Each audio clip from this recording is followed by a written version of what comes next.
Hare Krishna, Prasannatma, Balaram Prabhuji. Hare Krishna Prabhu. Dandat Pranam Prabhuji. So welcome all for the morning Bhagavatam sessions. Today we'll hear from His Grace Prasannatma Balaram Prabhu from Canto 5, Chapter 17, Text 12. Over to you, Prabhuji. Hare Krishna. Hare Krishna. Thank you so much, Prabhu. Dandas pranams to all the devotees. I hope my voice is clear, audible. Perfect, Prabhuji. Thank you. So wonderful start of the week.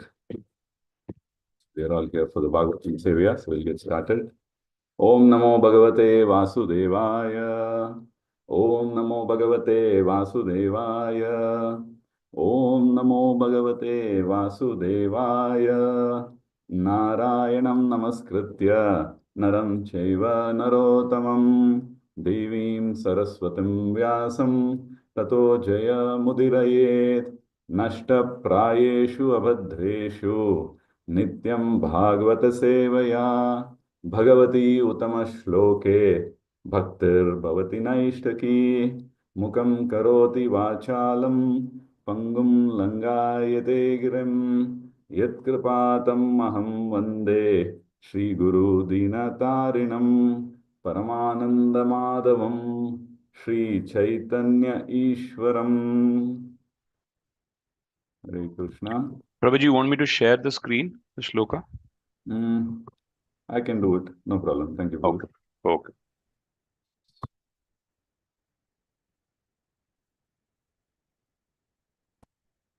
Well, are you able to see the screen? Yes, Prabhuji, it's come up. Okay, so today we'll be looking at this particular verse, which is in the 5th canto, which is called the Creative Impetus.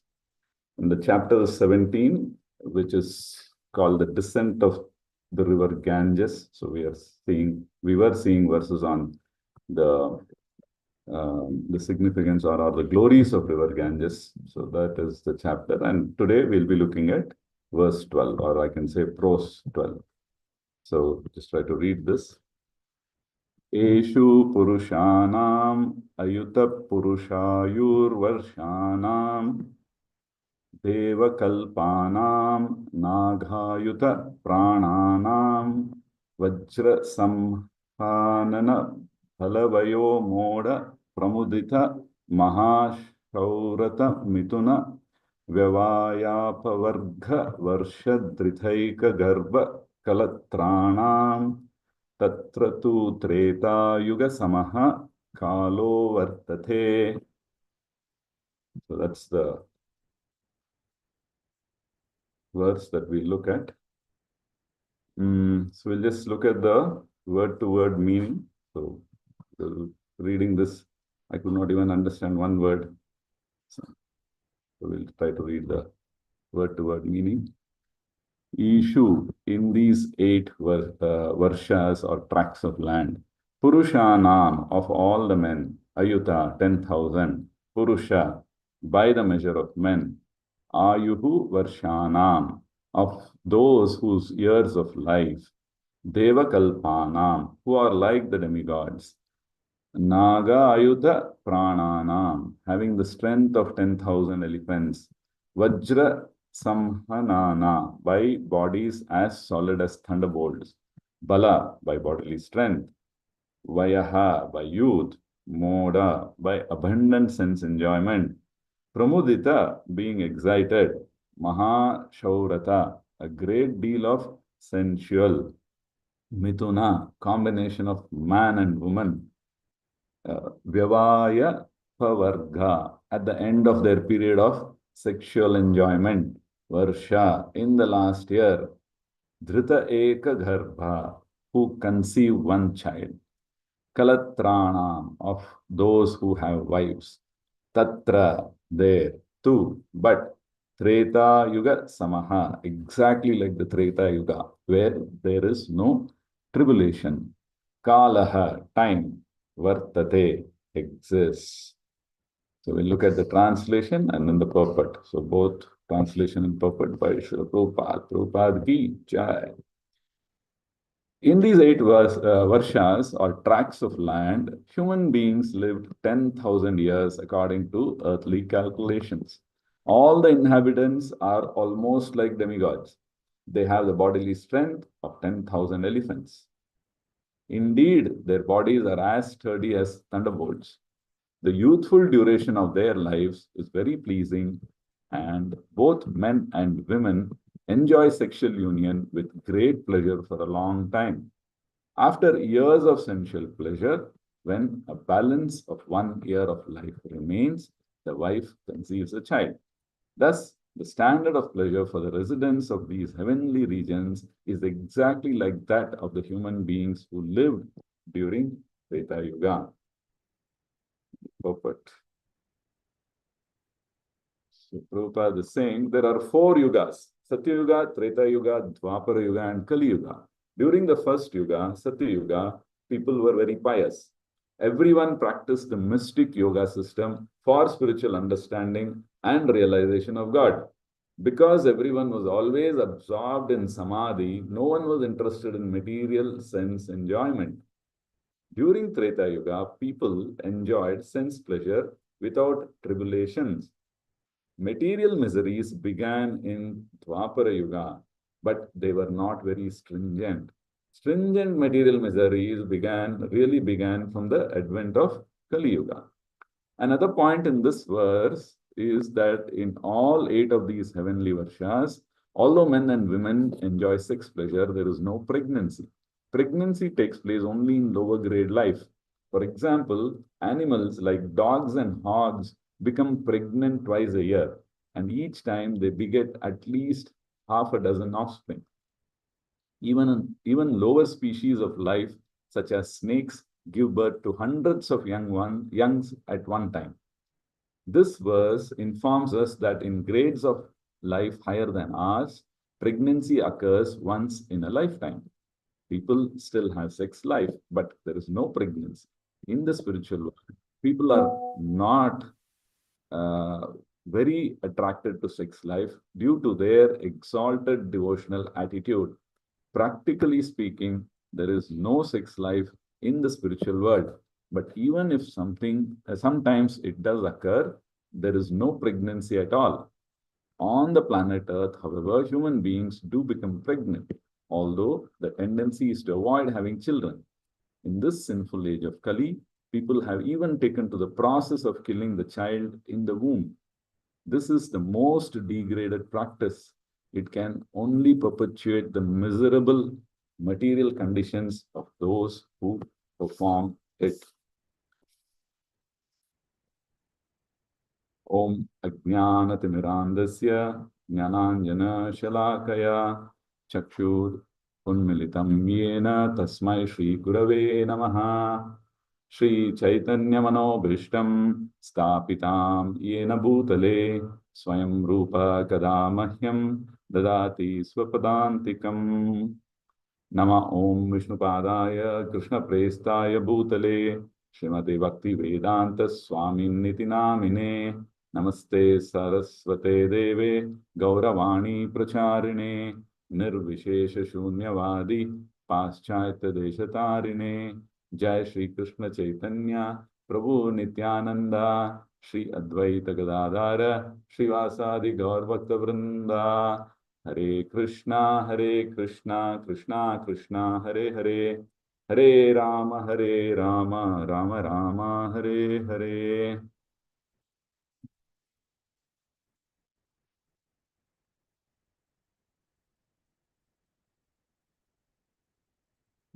Hare Krishna once again to all the devotees. So now this particular verse that we are seeing, so it is talking about the 8 varshas.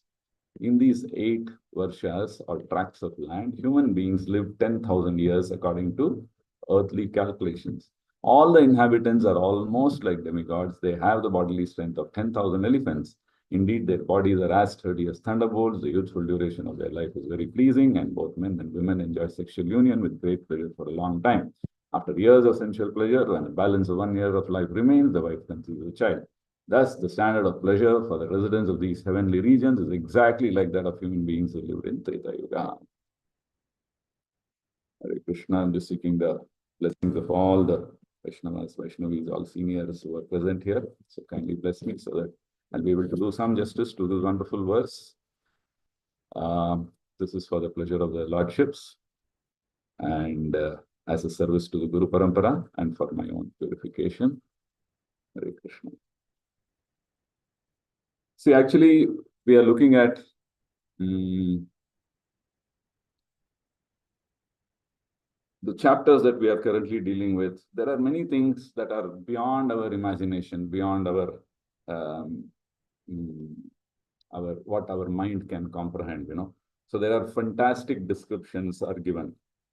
But however fantastic these descriptions could be, so there is one key underlying thing that is always there in all of these shlokas, which is there is this but. It is always followed by a but. And then it says that every enjoyment comes with a price. That's the basic takeaway that we are seeing in all these verses. So, like in English, they say, no, there is no free lunch. So if at all you want to have something, some enjoyment is needed, then one has to pay a price for it. And paying the price for it is basically the setup that is there in this material world. That's how the Lord has ordained it.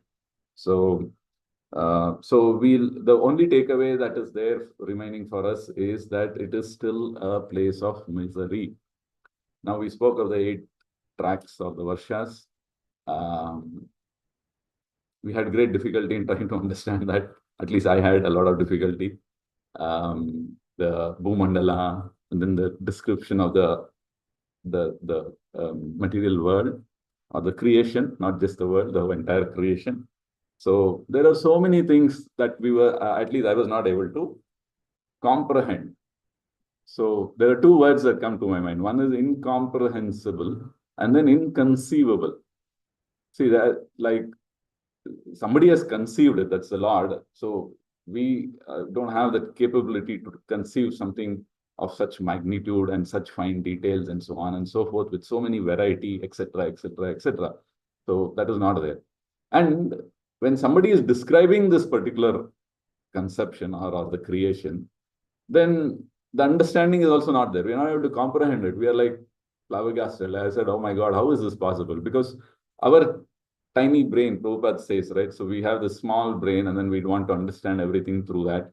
So it's a failed model. I mean, it's going to be failure only because we don't have the capability to comprehend or to conceive, because the Lord is much, much more beyond. He is inconceivable, achintya. So he is achintya, his gunas are achintya, and then his leelas are achintya, his creation is achintya. Even this external energy through which the creation has happened is also achintya. So it's beyond our comprehension. That's the first point that we need to keep in mind, and then you have to keep referring to it every time. So it says put it in our mind so that we can access it easily. And then keep referring to that each time when there is any such inconceivable things that come up, and then or sometimes we would get too excited about certain descriptions, and then it's always better to understand. So that is why we always have the purports of Srila Prabhupada. So the Guru or our founder Acharya, his purports, when we read, or we hold his finger and then we look up to him to see what he is saying. So you read this verse and then you wonder, what is this? What are we talking about here? And then when we read the purport, then there is a lot of the anxiety is gone, or that initial this thing is not there. I mean, you wonder, what is this? I mean, why is there such a creation? Or if there is really such a place, it seems to be wonderful and things like that. But then that's not the point. So we'll have to immediately refer to the purpose. So these are some of the verses in my opinion, the way I look at it. The purports are much more important for us than the verse itself. Verses are, of course, very wonderful, but then since our understanding capacity, our conditioning is so much that we are not able to comprehend it in the right way. So far as it's better to stick to the purports. So like sometimes some subject matter is so tough when we are learning in school it could be science or anything. Sometimes they say, I don't understand the textbook, but then the way the teacher has explained it, it was so wonderful that I just remember that and I'll just write that. They'll say, okay, that's fine. You write that, then you get your mark. So in that way, there is always this teacher in between who has played a very wonderful role in shaping our entire understanding and comprehension. So Prabhupada continues to do that. And then what is Prabhupada saying here? So he is immediately talking about the 4 yugas. And then there is this concept of regression, or how everything is coming down, or how everything is degrading, is being brought out here. And then Prabhupada is talking about Satya Yuga, where people were all pious. So we know that, we've heard that. So there is so much of piety is there that all these other material sense enjoyment per se was not considered, or it was not talked about, or it was not given a second thought. So it existed. Like you're hungry, you just eat. Okay, whatever is there, you eat. That kind of a thing, just an analogy I'm saying. So this is how life proceeded. And they were all pious, so their main focus was on keeping their consciousness or their mind in the Supreme Lord. So that is Satya Yuga. I mean, they did it through meditation. So we know that they meditated for thousands of years.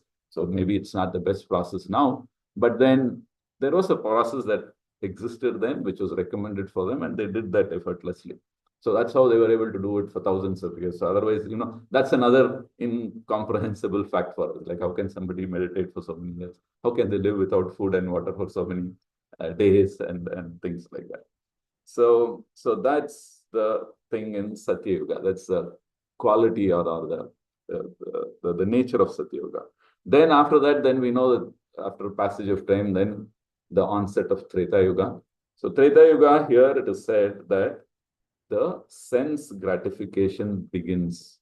So it means that they are beginning to enjoy the pleasure that one derives out of any sense gratificatory process. It could be eating, it could be touching, seeing, whatever. So like that, but then there is another quality to this kind of a sense gratification. It did not have any tribulations. In fact, we've seen that Prabhupada uses this word tribulations very often. So I thought I should just try to look at what this particular word actually means. So tribulation means, like I'm just referring to the dictionaries. So it is distress or suffering resulting from oppression or persecution. That is tribulation by one dictionary.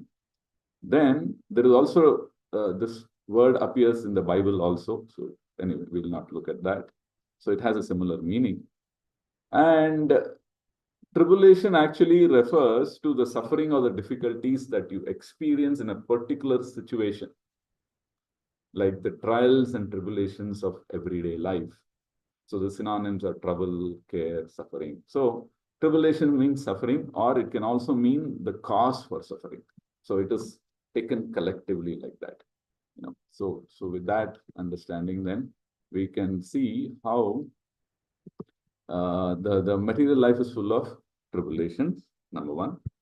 And then, and Prabhupada uses this so rightly in many places when he is speaking, or when even in his purports. So we see it is always there. So this comes in Treta Yuga, there was this suffering or tribulations begin. Then in Dwapara Yuga, Dwapare, miseries begin. So miseries because of sense enjoyment begins.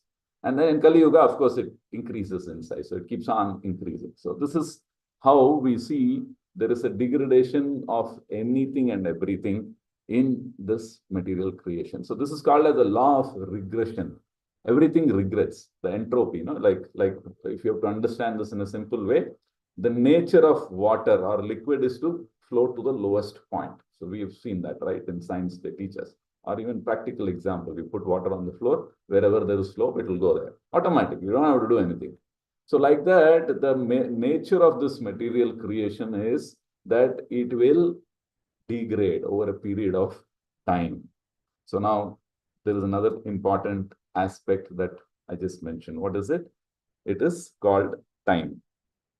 So now, in one sense, it is Krishna who is responsible for this diminishing nature of the material world, because he set it up like that, the way it is arranged. When I say material world, it includes the 8 Varshas also, the Bhumandala also, because whatever shloka that we are referring to today is also included in the Janma Mrityu Jara Vyadhi Dukkha Doshanu Darshanam aspect, because it is all pertaining to the material world.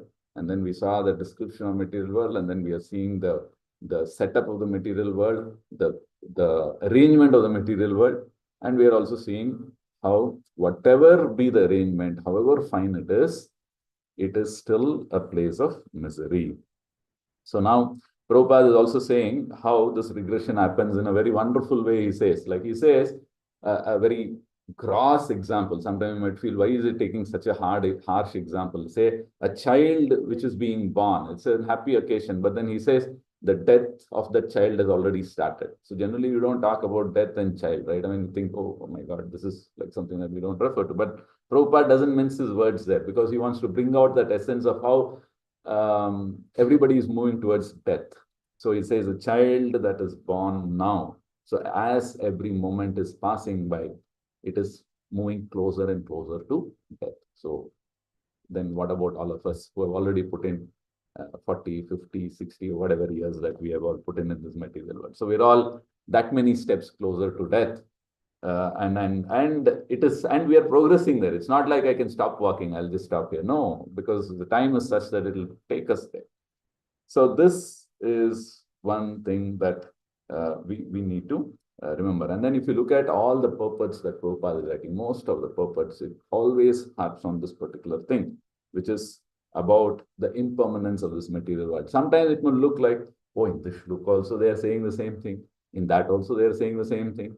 Yes, there is only one thing that is to be said and understood. But then even though we read it so many times, we still try to find an excuse to blame the person who has written it so many times.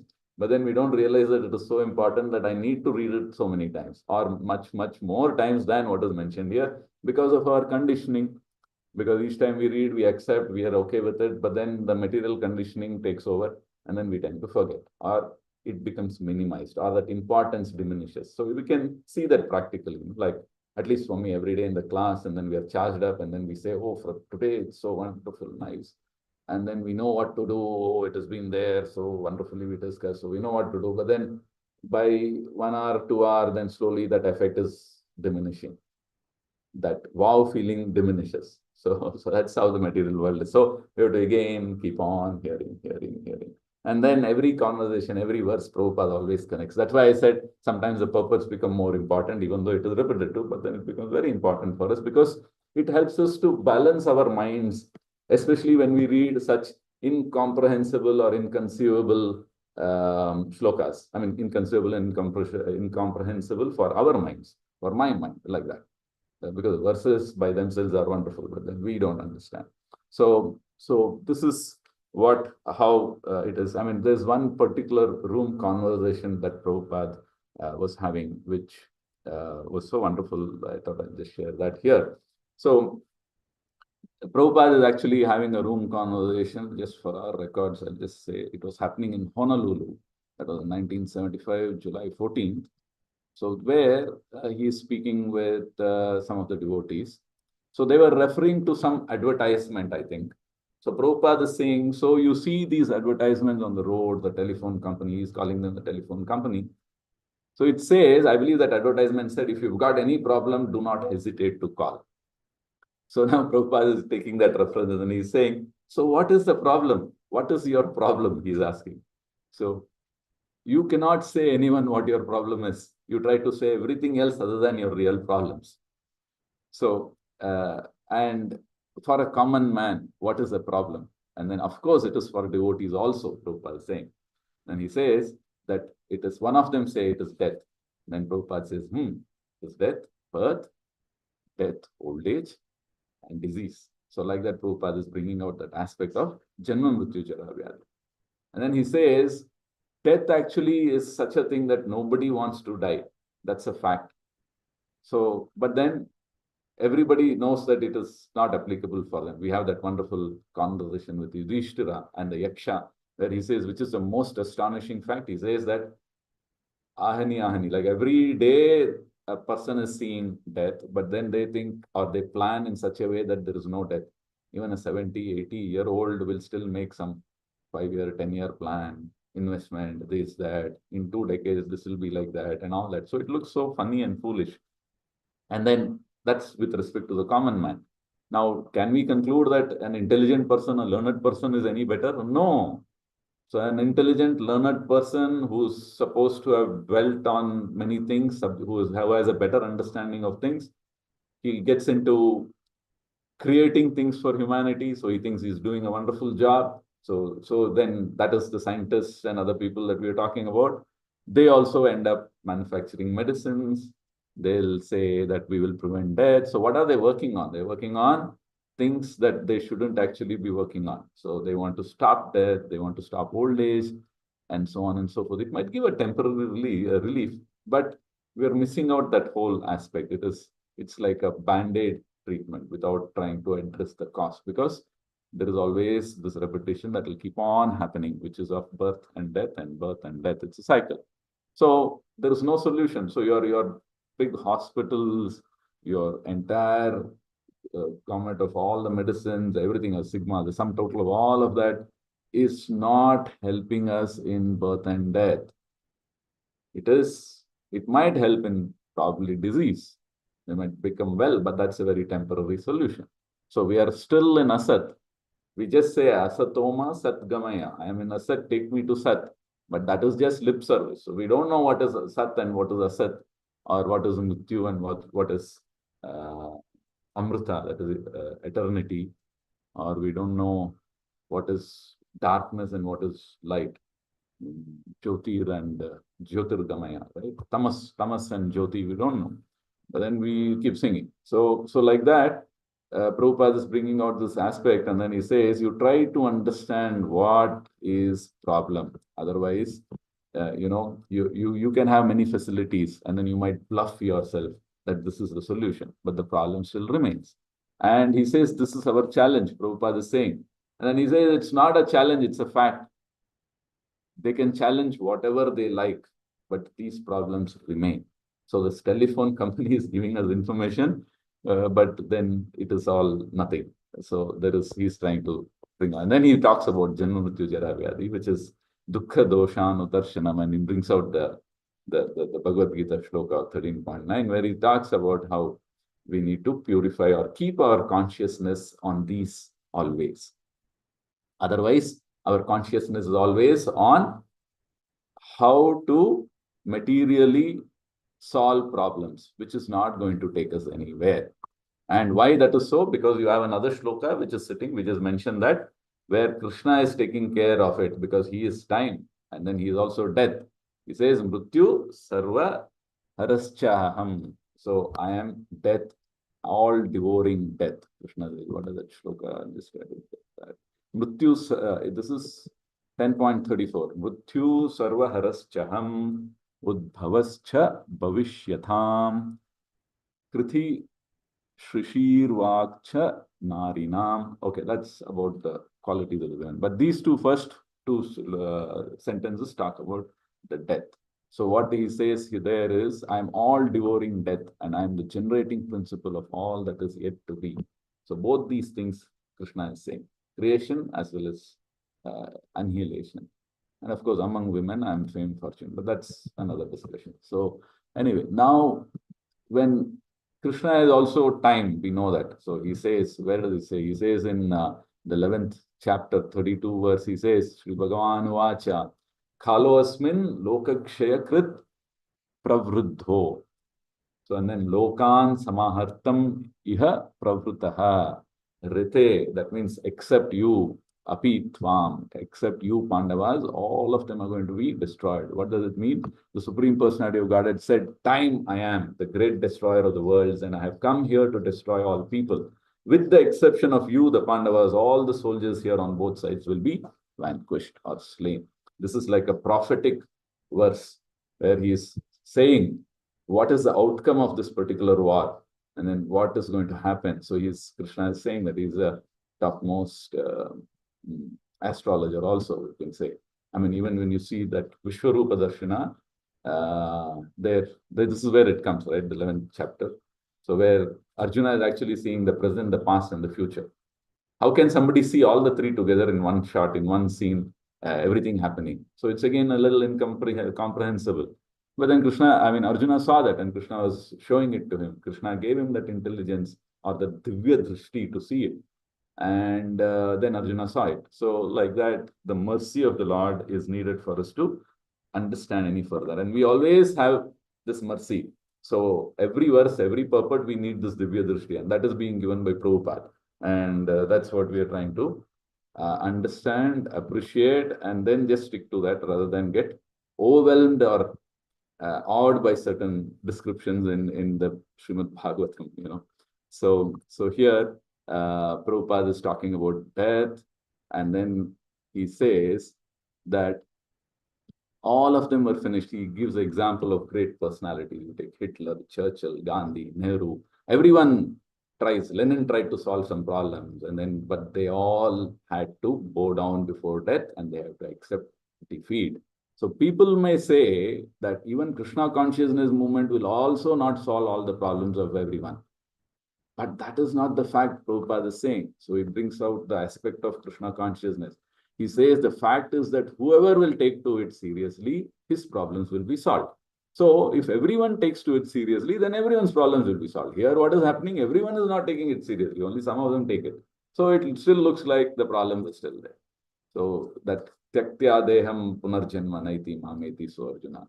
So Krishna is talking about Janma Karma Chume Divya. Evam Yoveti Tatvataha. So where he says that there is problems. I mean, everything about me is divine. And then once you know about that, my nature, then you will come to me. So you can cross over this ocean of birth and death by just hearing about Krishna, by talking about him. So that's the aspect that is being brought out here.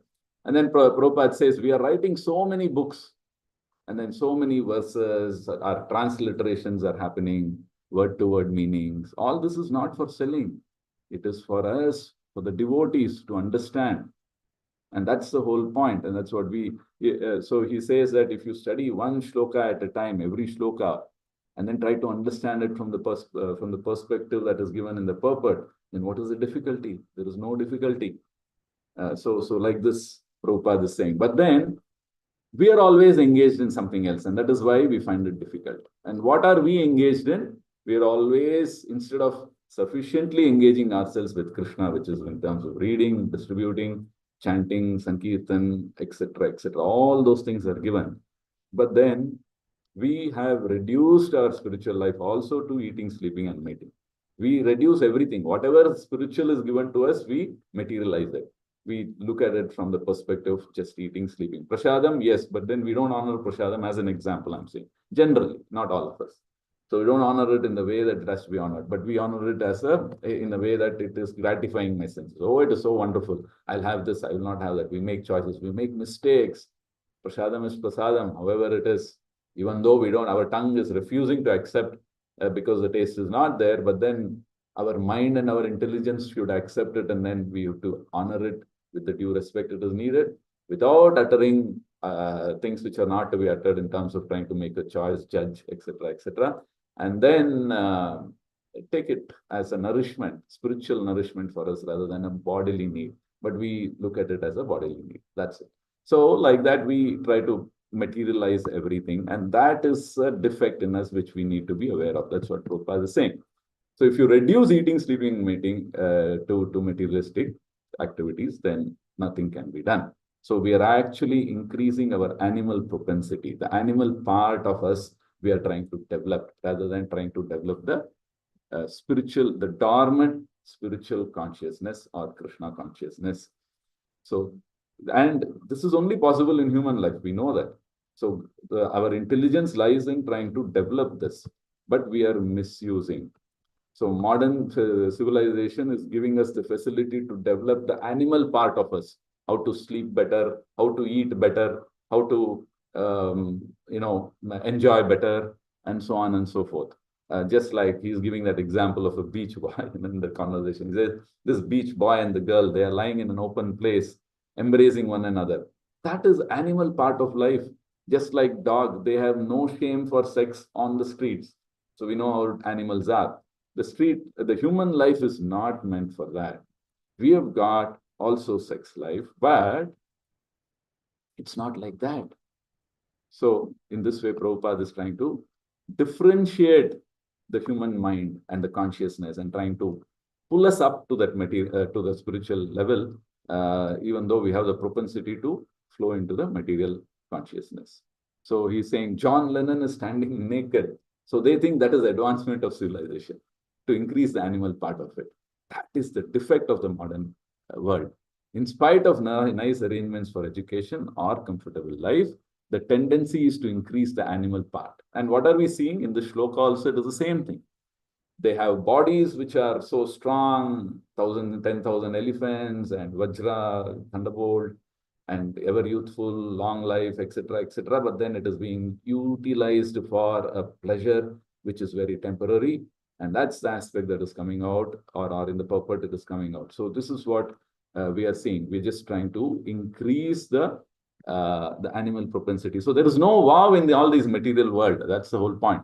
There's no wow even in the in the Swargalokas, and then from the Swargaloka only, then this tract, the Bhumandala, where these 8 tracts are there. So where there are descriptions of people and what they do and what they indulge in.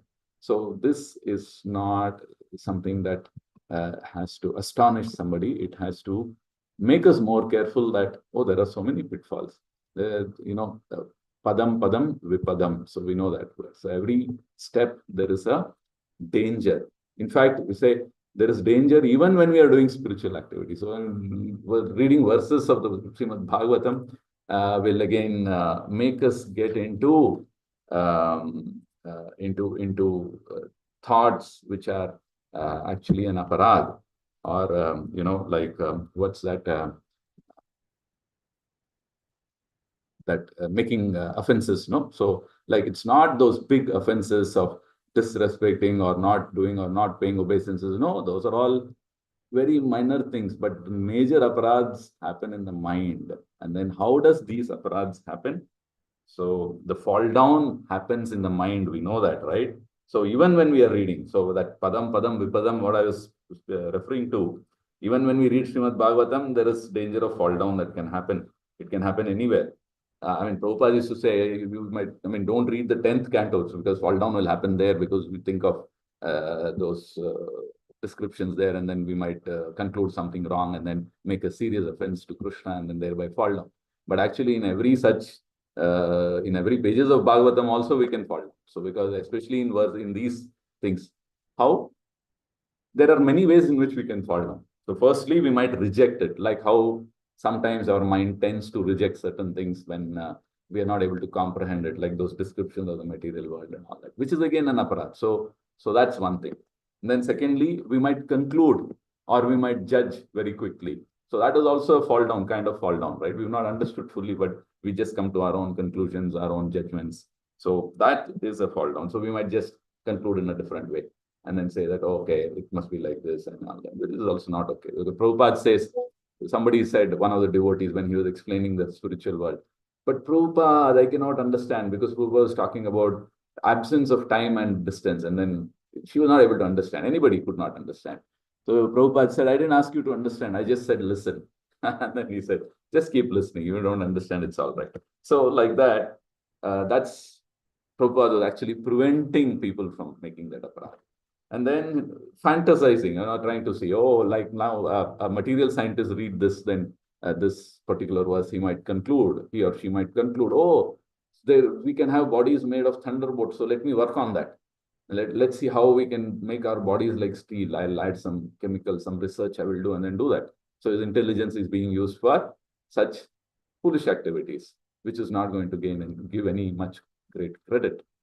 Other than probably he might have some few patents, and then even if he's successful, and then he might own a few billions. But that doesn't matter actually, because it's not permanent. What happened to all those billionaires who were there before? They're not there. We don't even know their names. We don't even know such people existed. So this is the aspect of all devouring. So it's always nice to have that view. And Prabhupada is always helping us to get that. Or we might fantasize, like I was just saying. So which is also an aparad, or which is a fall down. So in fact, Krishna is also saying in Bhagavad Gita, he says, what does he say? Kim Nyatena Tavarjuna, where he says that in that after all his opulences are being described, then he says, what is the use of there? What is the use there for us to know all of this, Arjuna? And then, he concludes like that. Ekam Shena Stito Jagatu. Just one small fragment of my potency, I've just created this. And this creation is just because you people wanted it, in one sense. We know that philosophy. I mean, we know how we are here because we wanted to enjoy, and we know why Krishna created the material world. It is because of us. So because we wanted. And then we have so many types of cravings and things like that. So there has to be a provision for every type of craving. It has to be accommodated. So you have this inconceivable vast creation where certain descriptions might bewilder certain people, and so on and so forth. So like that. So we should understand or get that perspective right, and then try to always minimize the animalistic part in us, not fan it like the good dog and the bad dog examples that we hear. So how do you weaken the bad dog? By starving it, by not giving fuel to it, by not adding firewood to that fire which is burning. So the bad dog fire which is there, you keep on feeding it or fanning it. What happens? Then it will burn much more vigorously, much more bigger it will get, and it will consume everything within us. So like this, the fanning is what? Fanning is dwelling on those thoughts that we know, our mind, we all know that, we're not supposed to dwell on all those thoughts. That's why I said, padam, padam, vipadam, no? Everywhere there can be a fall down, even in the pages of Bhagavatam also we can fall down. We are so expert in falling down that we can fall down anywhere. So like that, we have to be aware. And then we have to also understand the only hope for me is to grab and catch hold of the finger that is being extended by Prabhupada.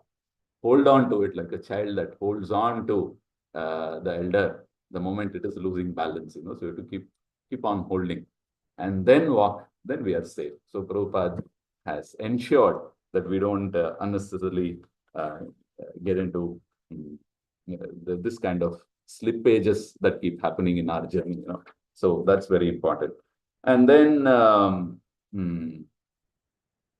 yeah, so and then we know what happens when we slip. So then it's not going to work out so well for us.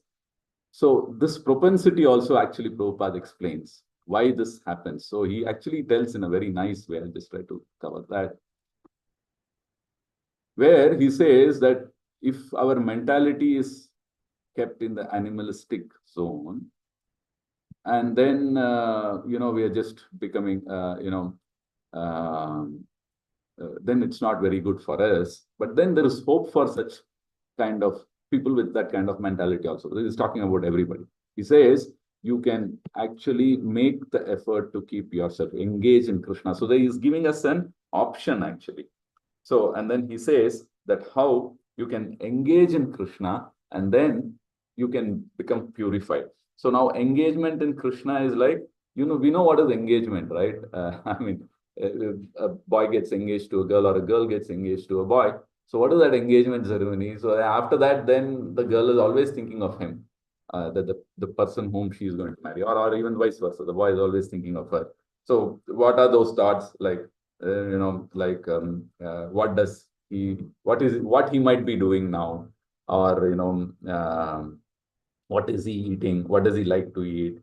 And then how is he looking now? What dress he is wearing? So actually, when we are engaged to Krishna, or we try to engage ourselves to Krishna, we are engaged to ISKCON, then our thoughts also should be with respect to the Lord, with respect to the deities, and then with respect to and what should the Lord be saying now? What is he doing now? I mean, we may not get an answer, but then it's a good thought to have.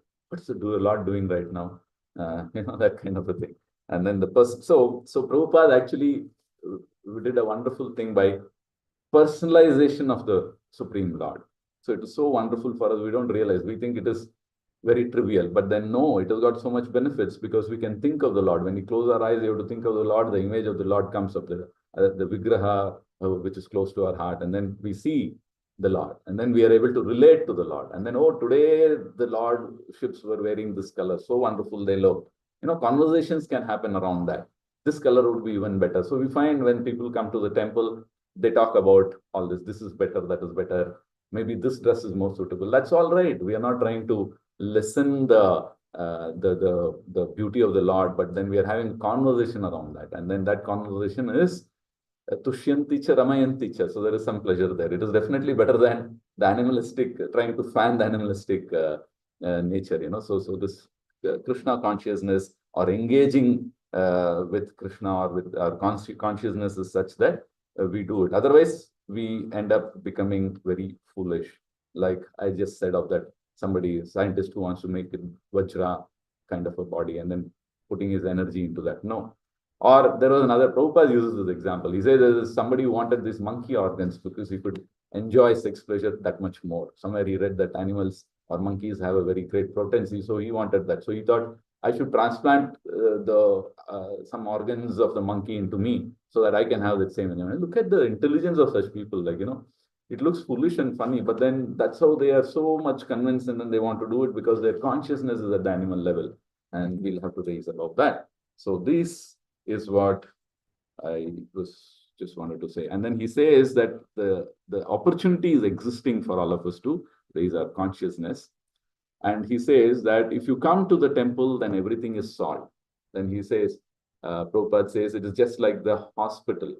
The hospital is there for curing our diseases. And in the same way, the temple is there for us to cure our mental disease or the disease that is there in the soul's disease, we can say, which is the covering, removing the covering. So, but if somebody takes this statement literally and then he thinks that I just go to the hospital, you come to the hospital, you'll get cured, somebody might say. Then if somebody thinks, oh, I go to the hospital, I'll get cured. Okay, you come to the temple, you will become pure. So, okay, yeah, I'll go to the temple, I'll become pure. No, it's not like that, because just going to the hospital, will it make us get cured? No. There is a process. You have to get admitted, you have to take an appointment or whatever. You have to meet the doctor, you have to hear him out, take the instruction, the prescription with faith, and then only the cure happens. So the whole part when you say, go to the hospital, you will get cured, means all of this that I just said. Go to the hospital, meet the doctor, take appointment, all of that. And then the do's and don'ts, all of it. So in the same way, coming to the temple, coming to ISKCON, getting connected does not mean just get connected. Okay, I'm there every day. But then if we don't do the other things that it is supposed to mean, then it is of no use. Prabhupada was giving in the same conversation, he gives the example of the Ratha Yatra. You see Jagannath in the Ratha Yatra. That is a way to liberation, no doubt. But then he comes back again and then he engages himself in all types of nonsense. Again, he takes the example of the doctor and the hospital. He says, you go to the doctor, you take the injection, there's a next level. And then you get cured. But then after you get cured, then you again do the same nonsense, which is going to get you sick again. So that is what type of bathing that is. We all know that. Hati Snan. So where the elephant bathes and then comes out and puts mud on its head. So like that, we go to the hospital, some little more intelligent person, we think, okay, I can do that. I mean, I know I have to follow, so I'll take the instructions, so I'll cure my disease. But then we also have to take effort to stay cured. And that's the whole point, because otherwise it is padam padam vipadam. We have to stay there. And then how do we stay there in that cured status? That is the essence of our Krishna consciousness. So otherwise it will be like an elephant bath. And then Prabhupada says that Jagannath has given you mukti, but then you go out of sight of the Ratha Yatra and then you do all nonsense, then what happens? Again, you are no better. I mean, you are in the same thing. It's like he gives that example of the what's that? Confessions that a certain religion does. Christians, they do that, which is a nice thing. And then when you confess, then you are absolved of your sins, but then you go back and then do more. So this is not a good mentality. So he says, we will have to keep ourselves in Krishna consciousness. Otherwise, it becomes Namo Bhalad Yasya Hi Papa Buddhi. It is Papa Buddhi. This mentality is condemned by Prabhupada. He says you can't have that kind of an mentality and approach Krishna, because then it becomes a big aparad. And then the analogy is of the doctor, the hospital, the doctor going there for a cure, but then come out and then you again eat all the nonsense and then again get sick again and then again go running. No, that's not how it should be.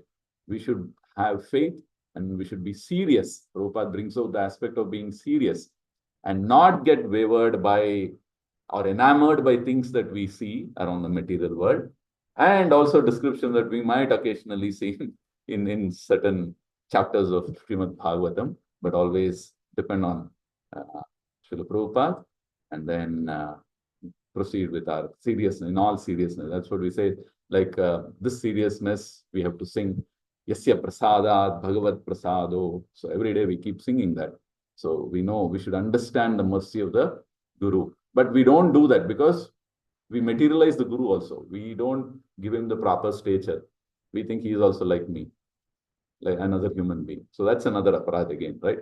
So like this, each step, each time we think we moved one step, we have taken a step upwards, there are many things snapping at us. So ensuring that we don't, what do you say, minimize the importance of the Guru, keeping that position of the Guru intact always under all circumstances, not letting go of the Guru, catch on to my dhoti. Prabhupada used to say, right, I'll take you back to Godhead. But then we know we have to do all that, but then we don't do it. Okay, we'll say, yeah, I have time, I'll catch later. So this is using our own intelligence because we have other desires with us. So these desires actually get purified, Prabhupada says, if we engage in the service of the Lord. And that's the sum and essence of our entire Krishna consciousness. So much of purification happens even after all of all these material cravings, if we do devotional service, if we do seva, and then serving the Lord, there are multiple ways of serving the Lord. The Lord is not here, but then he is everywhere. Okay, but then Prabhupada has given us the Vigraha, Archa Vigraha. Then Prabhupada also says work cooperatively. So they're with fellow devotees, means other devotees. So this aspect of what's that? Bhajanandi is so wonderful, where it says that you have to be with devotees. So we have to stay humble, or our humility, our ego is always beaten down. And then we have to cooperate. So we have to swallow our pride and ego. And then we'll have to look for the common good of the activity, that is to please Krishna or to make more devotees or whatever be the activity. If we are able to get that perspective, always remember that. So we'll have to keep ourselves in that consciousness rather than this animalistic consciousness, which can take us completely far away from Krishna. So these are some of the thoughts that I thought I'll just share for today. So I'll stop here. Love to hear some comments or questions. I mean, more than questions, comments or realizations from other devotees. That will help every one of us. Thank you so much. Hare Krishna. And all this we can do. He has given us the Mahamantra also, which is the Hare Krishna Mahamantra. Like I said before, it's the name which has that potency to keep us in the right consciousness. So we'll end here with this Hare Krishna mantra. Hare Krishna, Krishna Krishna, Hare Hare, Hare Rama, Rama Rama, Hare Hare. Thank you so much, everyone. That was Pranams. I'll stop here. Hare Krishna, Prasannatma, Balaram. Thank you so much for the wonderful beginning for this week that's coming up. I mean, this shloka you started with the inconceivable nature of the Lord, and then what a precarious situation we are in. But then yes, the last section, which was the most interesting one, was that the hope that we have. What is the process? What we can do to ensure that we do not get trapped in this particular precarious situation, how we can get out of that. So thank you so much, Prabhuji. I would request devotees, if they have any inputs, comments, or thoughts, please share any questions that they have. Hare Krishna.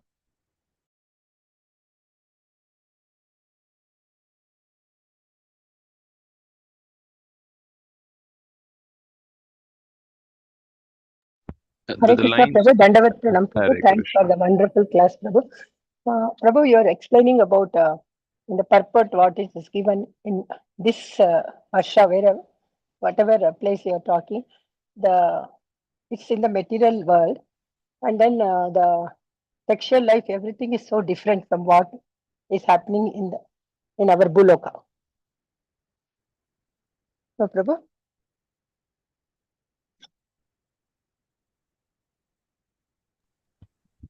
different, but it seems to be magnified more.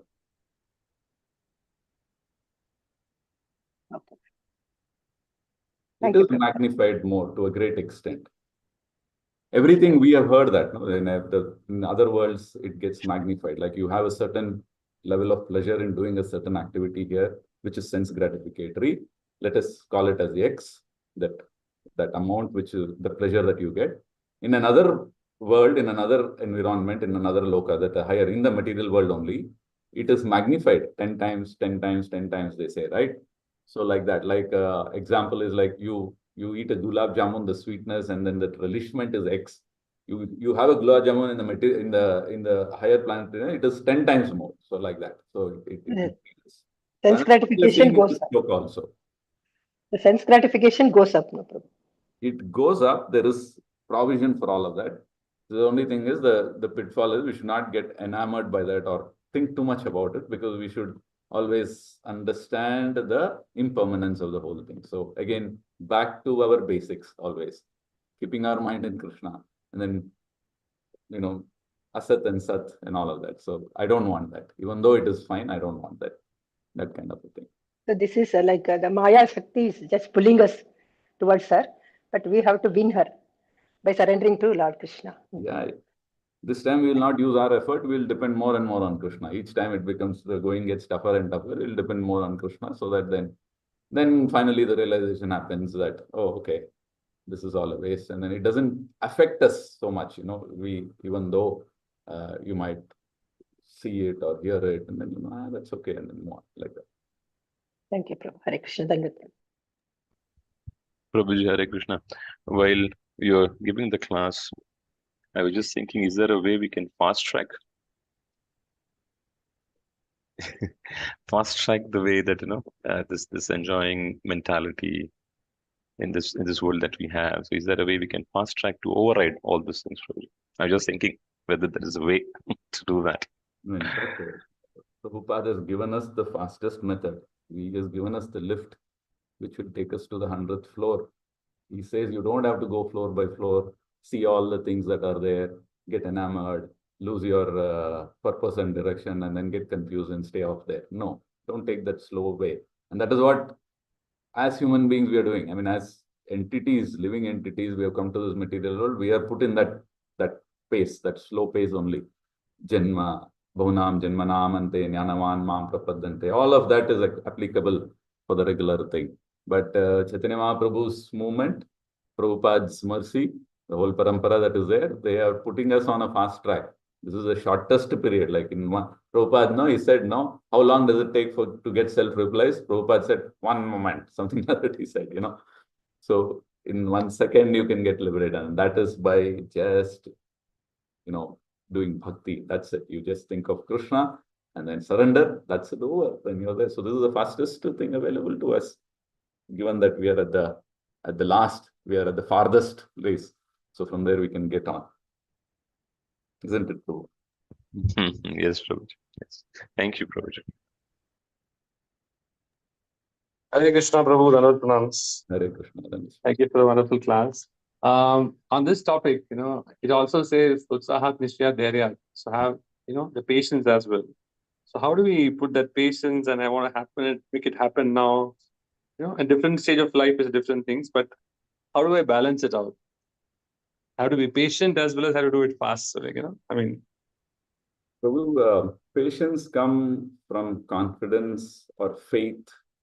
Otherwise, there is no patience. So when you have, I'll give an example. Like we have studied everything and you're going for the test. You become impatient sometimes because you are not confident of what you have learned. Before I forget, let me go and write it off. That's the underlying thing. So we are not there is no faith in what I have done or studied. So now just take this side. Sometimes impatience is there, not because we want to get out, but more so because we don't have so much of faith from this perspective, so we become a little impatient. Or does it really work? That self-doubt kind of a thing. So if only some sign you can show, then I know it is working. So then all this impatience is because of the faith being a little lower. I'm not saying there is no faith, but then it's a notch lower. So to take it up. If you are faithful and confident, like you have faith in the pilot, and then you have confidence that he's taking you to the right place. So then you're not much worried, and over a time I'll land up there. But while I'm here, what should I do? So we're trying to address that now, that Prabhupada has given that also. He says, like, don't worry about the destination, concentrate on the journey. So wherever you are. So that's why that thing about, what is that? Liberation and all is not important. I'll just do my seva. So like who was that devotee in our parampara who was bitten by a snake, but then he said, no, that was I think in the Sri Sampradaya. Sri Sampradaya. Yeah. So Anantacharya, who was in Tirupati serving, he said, I'm bitten by a snake. If it is poisonous snake, I will die, but I'll go there and do service. If it is not poisonous, anyway, I'm doing service here. So he was not perturbed or too much. He said, why I should go and then, waste time trying to, that's just for understanding, I'm saying, how we'll have to, the mindset, how it is and how it works. So faith, patience will come if we are having more faith. Then patience will automatically come. That's my view. There could be other views, others can talk. Thank you, Prabhu. Hare Krishna.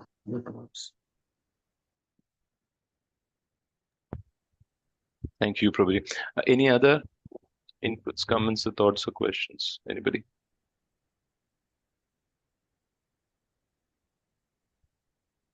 Okay, Prabhuji. I think there are none. So we will end here by Vaishnava Prams. Vanchakalpatarubhyascha kripasindubhyeva cha patitanam pavanebhyo Vaishnavebhyo namo Anantagoti Vaishnavrinda ki jai. Vaishnav Thakur Srila Prabhupada ki jai. Granthara Srimad Bhagavatam ki jai. Thank you so much, Prabhuji, once again. And we will meet tomorrow at the same time. Hare Krishna. I'll end the session for all now. Thank you so much. Hare Krishna. Then was pronounced to all the devotees. Hare Krishna. Hare Krishna.